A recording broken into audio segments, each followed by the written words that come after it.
계속해서 한반도를 둘러싼 외교안보 현안 짚어보겠습니다. 우정엽 세종연구소 안보전략실장 나오셨습니다. 안녕하십니까? 네, 반갑습니다. 자, 지금 멕시코를 순방 중인 폼페이오 미 국무장관이 열흘 내에 여기에서 나와 내 카운터 파트너들 간의 고위급 회담이 열리기를 매우 기대한다. 이런 얘기를 했습니다. 열흘 내 회담이 개최될 것이라고 일정 부분 좀 확정시키는 그런 발언을 했는데 여기라고 하면 또 멕시코고 뭐 기대한다. 많은 것이 혼합되어 있는데 어떻게 해석을 해야 될까요? 일단은 뭐 여기라는 발언을 멕시코를 지칭한 건 아닌 것 같습니다. 예. 아마도 이제 기자들의 질문에 답을 하다 보니까 네. 폼페이오 장관의 뜻은 아마도 미국을 이야기했을 것 같은 생각이 들고요. 예. 네. 다만 이제 열흘 안에 협상이 열릴 것이다라는 발언 대신 협상이 열리는 것에 기대한다. 매우 기대가 크다라는 말을 한 걸로 보아서는 예. 아직까지 북한 담당자와 협상이 확정되었다기보다는 아직까지 어떻게 협상을 할 것인가 북한과 줄다리기를 하고 있는 상황에서 조금 더 북한에 압박을 가하기 위한 발언이 아닌가 생각이 됩니다. 네. 이런 상황에서 김여정 부부장이 미국을 깜짝 방문할 가능성도 나오는데요. 지난번 폼페이오 4차 방문 때 김영철 대신 김여정 부부장이 나왔잖아요. 그렇죠. 그럼 이번에도 혹시 김여정 부부장이 갈 수도 있을까요? 근데 이제 폼페이오 장관이 그 기자들의 질문에 답하는 과정에서는 이제 본인의 카운터파트라고 이야기를 했기 때문에 예.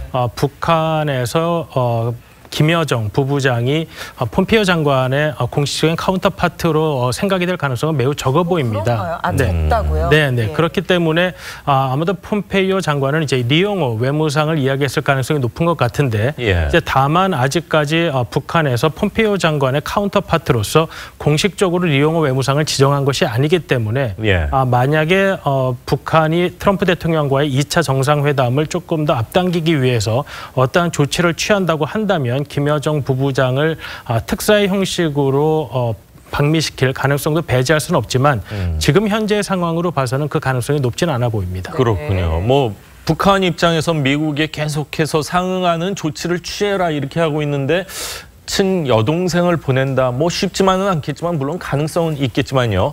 자, 중간 선거를 앞둔 트럼프 대통령은요. 또다시 이 북한과 미국과 북한 협상의 낙관론을 펼쳤습니다. 트럼프 대통령이 무슨 이야기를 했는지 한번 들어보시죠. It's gonna be fine. Gonna be fine. No missile shot. We got our hostages back. Take your time. Gonna be fine. 네, 느긋한 마음을 가져라. 교착된 협상, 우려한 전략일 수도 있는데 폼페이오 장관은 또 열흘 내외 고위급 회담이 열리기를 기대한다. 뭐 전략이 이렇게 상충하는 듯 하면서도 이렇게 어떻게 보면 이제 잘 짜져 있는 각본 같기도 하고요. 최근 이제 폼페이오 장관이 이제 4차 방북을 했을 때 예. 딱히 미국이 원하는 답은 가져오지 못한 것으로 보입니다.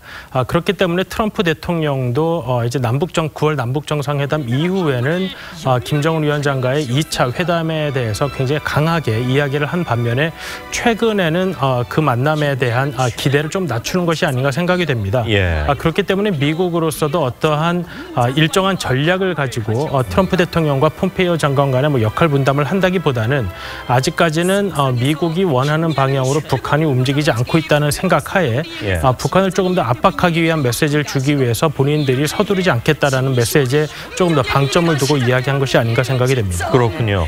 김정은의 생일이 1월 8일이더라고요. 그런데 오늘 많은 신문들이 1월 10일 이전에 열릴 것 같다. 이 좀 늦춰지는 것 같다. 이런 전망을 내놨는데 구체적으로 어느 정도 시기에 이 미북 정상회담이 열릴 것으로 예상이 되시는지요?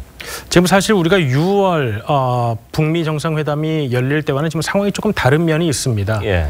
당시에는 이제 북미 회담에 대해서 굉장히 부정적인 존 볼튼 보좌관이 아직 보좌관으로 임명이 안 돼 있을 때고요. 예. 그다음에 이제 폼페이오 장관은 이제 CIA 국장을 거치면서 북미 회담에 상당히 적극적으로 나서는 상황이었습니다. 그렇죠. 근데 이제 반면에 6월 정상회담 이후의 상황은 북한의 부정적인 존 볼튼 보좌관이 백악관에 트럼프 대통령의 귀를 잡고 있고 또 폼페이오 장관도 7월 방북 이후 북미 회담에 대해서 굉장히 부정적인 입장을 지금 가지고 있습니다. 예. 그렇기 때문에 6월에 북미 회담이 이루어질 때와는 조금 상황이 다르기 때문에 지금 과연 미국에서 이게 어느 정도의 협상 결과가 보장될 때 북미 회담을 할 것인가를 고민하고 있는 상황이기 때문에 아마도 그렇게 빠른 시간 안에 협상이 언제 열릴지를 결정되는 것은 조금 어려워 보입니다. 네, 그렇군요. 한미연합 공중훈련인 비질런트 에이스도 연기될 것으로 보입니다. 예. 그런데 훈련 유예를 미국 측이 우리나라가 아니라 미국 측이 주도하고 있다는 점에 주목할 필요가 있는데요. 지금 협상 국면이 굉장히 교착돼 있는데 미국 측이 먼저 당근을 제시하기 위해서 이런 걸 주도하고 있다 이런 분석도 나오거든요. 기존에는 이렇게 일정 부분이 이제 한국이 주도를 하고 미국이 약간은 끌려오는 듯한 썩 내키지 않는 그런 분위기였는데 지금은 오히려 미국이 좀 앞서가고 있는 것 같습니다. 사실 6월 정상회담에서 사실 우리와의 미리 협의된 바 없이 트럼프 대통령이 훈련 중단을 먼저 이야기했었고 예. 그리고 이제 북한이 계속해서 상응 조치를 이야기하는 상황에서 훈련 재개를 미국이 발언을 하게 된다면 그것은 북미 간의 지금 협상 국면에서 어려움을 맞게 될 가능성이 높은 상황이었습니다. 예. 그렇기 때문에 이제 그런 부분에 있어서 미국에서도 북한과의 협상을 계속해서 이끌어가고자 하는 생각에서 이러한 정치적 메시지를 던졌을 가능성이 있고 그리고 현재 아직 한미 간에도 이 방위비 분담에 관해서 아직까지 협상이 계속되고 있는 상황입니다. 특히 방위비 분담에 관해서 지금 중요한 부분이 이런 전략자산의 전개에 있어서의 비용 문제 등이 큰 논란으로 지금 되고 있는 상황인데요. 예. 이러한 여러 가지 상황을 고려해서 미국 측에서 먼저 이번 훈련의 유예를 좀 더 공식적으로 발표하는 데 적극적으로 나선 것이 아닌가 생각이 됩니다. 그렇군요. 네. 아니 근데 미국에선 결정이 됐다 유예하는 게 근데 우리나라에선 협의 중이다 이렇게 했는데 어떤 말에 더 무게를 둬야 되는 겁니까? 일단은 미국 측이 공식적으로 발표를 국방부 대변인의 명의로 공식적으로 발표를 한 것이기 때문에 유예됐다? 네, 제가 볼 때는 그 결정을 내린 것은 분명해 보입니다. 그렇군요. 이런 가운데 문재인 대통령 유럽 순방을 모두 마무리했습니다. 예. 문 대통령이 프란치스코 교황을 만나서 방북 수락 의사를 받아낸 게 이번 유럽 순방의 가장 큰 성과 중 하나로 꼽히는데요. 교황의 방북이 성사될 경우 이게 또 미북 협상에는 어떤 영향을 줄지가 또 관심입니다. 관련 이야기 잠시 들어보시죠. 교황의 방문을 만약에 받고 예. 손을 잡고 국제사회에 대한 커밍아웃을 정말 과감히 이렇게 풀어버리면은 예. 어떻게 하겠어요? 트럼프는 모든 공적이 딴 데로 가죠. 그러니까 서둘러서 대북 문제를 해결하거나 아니면 다 퍼버리거나 이런 식으로 양자택일을 해야 하는 입장. 네, 프란치스코 교황이 북한에 갈 것은 어느 정도 정해져 있는 것처럼 보이는데 이 공식 초청장이 와야 한다 이런 조건을 또 내걸었잖아요. 교황이 방북을 하기까지는 어떤 조건들이 또 필요할까요?